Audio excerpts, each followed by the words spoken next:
Hey math kids, today we're going to talk about surface area, and we're in chapter 6, section B, and we will start with example number 2. So just a warning to start off, my drawing skills are pretty bad, so good luck.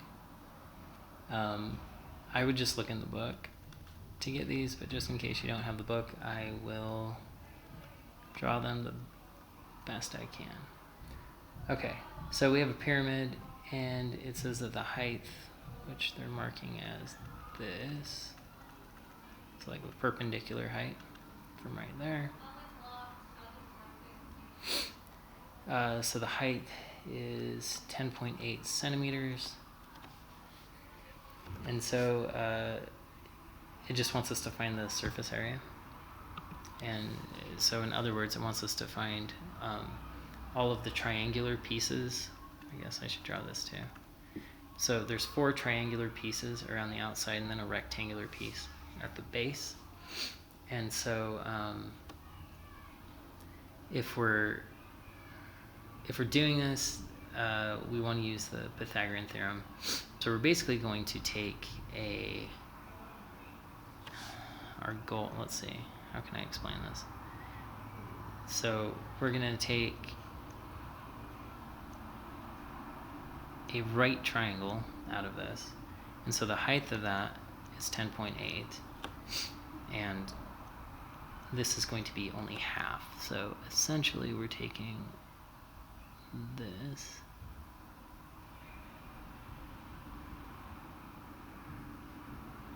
triangle like that, and what that's going to do is it's going to help us find the height of this triangle right here. So the distance from here to here is half of this, which is 6.6, and then our height is still the same. Okay. So using Pythagorean Theorem, whoops, that's not it. So we're using a squared plus b squared equals c squared. So it's going to be 10.8 squared plus 6.6 squared equals c squared. And if we solve for c, we'll square root both sides. Plug all of this into a calculator. Now be careful, this square root does not cancel these squared. Doesn't cancel this, doesn't cancel this. That's a common mistake.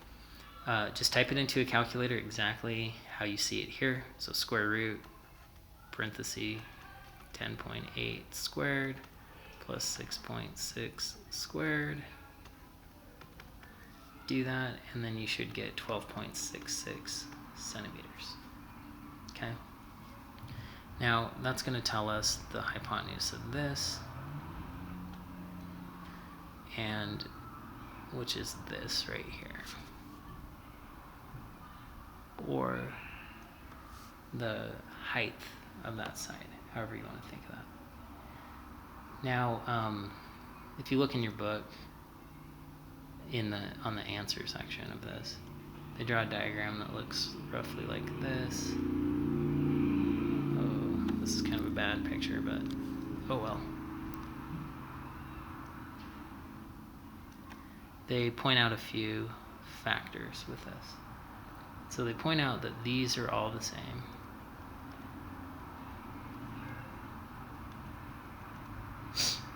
And then they point out that these are all the same. So we have a square base, and we know that that is, I'll get a new color. That's 13.2. We get that from here.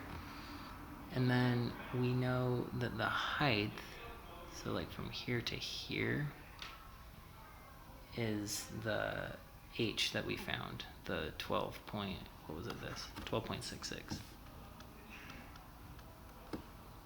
Okay.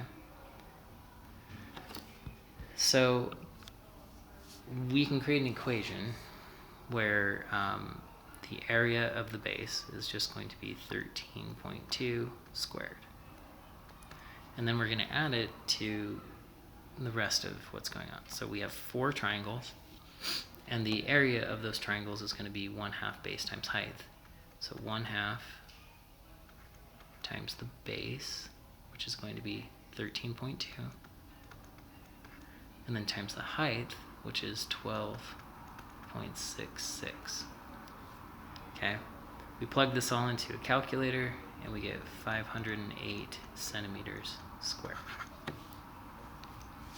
Okay, hopefully that cleared up some of the work on there. Sometimes they do work and they don't show the steps in between, and it gets a little confusing. Okay, now on to example 3. It says find to 1 decimal place the outer surface area of, and then we have 3 3D objects.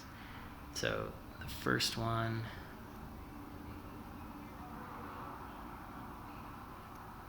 is a cylinder. Okay, so the radius of the cylinder is 6 centimeters, and the height is 15 centimeters.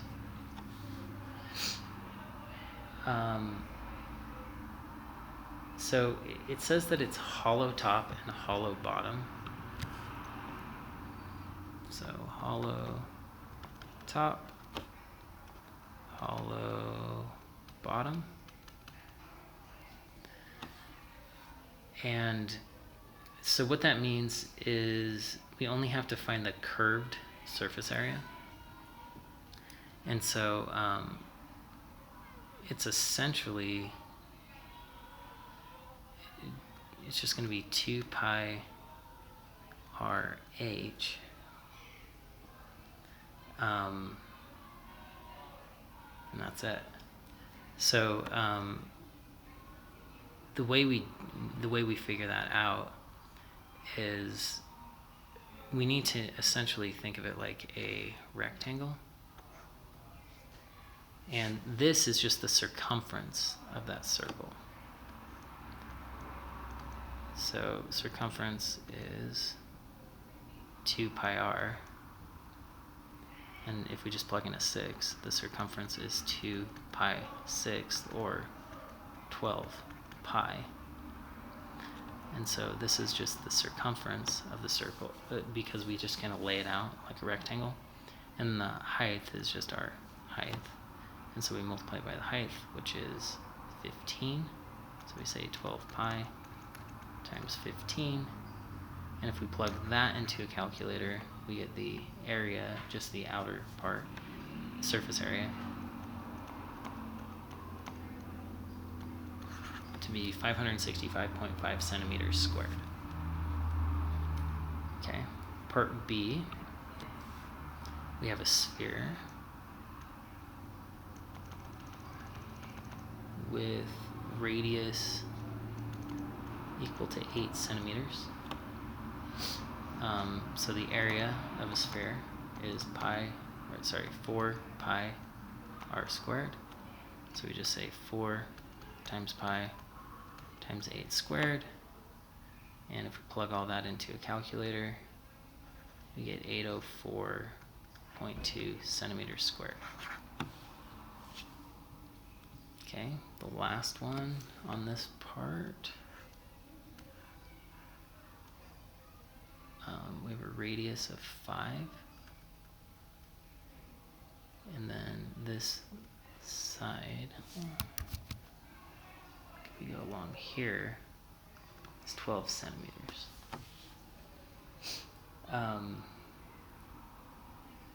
So we have 2 things going on. We have the area of the circle. So the area of the circle is going to be pi r squared. And then we have the area of the cone, like the outer part of the cone, and that is pi r s, where s is this side right here. Okay, so after that we just plug in some numbers.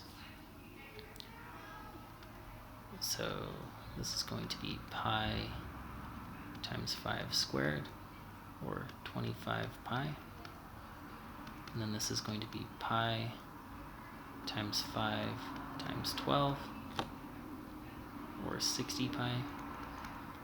So if we add those together, 60 pi plus 25 pi, and then plug that into a calculator, we get 267.0 centimeters squared. So 267 centimeters squared. Okay, now we're going to move on to example 4. It says the length of a hollow pipe is 3 times its radius. Okay, so the length equals 3 times r. And it says write an expression for its outer surface area in terms of its radius. So once again, this is like the hollow cylinder problem. And it would be 2 pi RH. And that, when we use the values we have, would be 2 pi. And then we need, so length, this is the same as like height, right? So 2 pi r, and then times 3r for the h. So I'm still using this r, but then I'm changing this h to a 3r. And so that's going to be 2 times 3 is going to be 6, and then r times r is r squared. And then we have a pi in there, so just write it 6 pi r squared. And that would be meters squared. Now part B says if the outer surface area is 301.6 meters squared, find the radius of the pipe. Okay, so it's saying if this expression equals this, what is the radius? So essentially just set it equal and solve for r. So we're going to divide by 6 pi.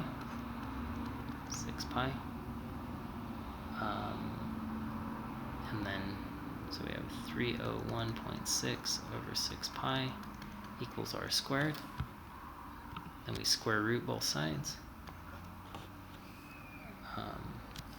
And if we plug that into a calculator, it's approximately 4.00.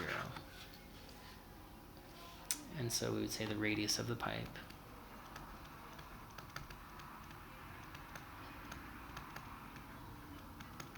is 4 meters.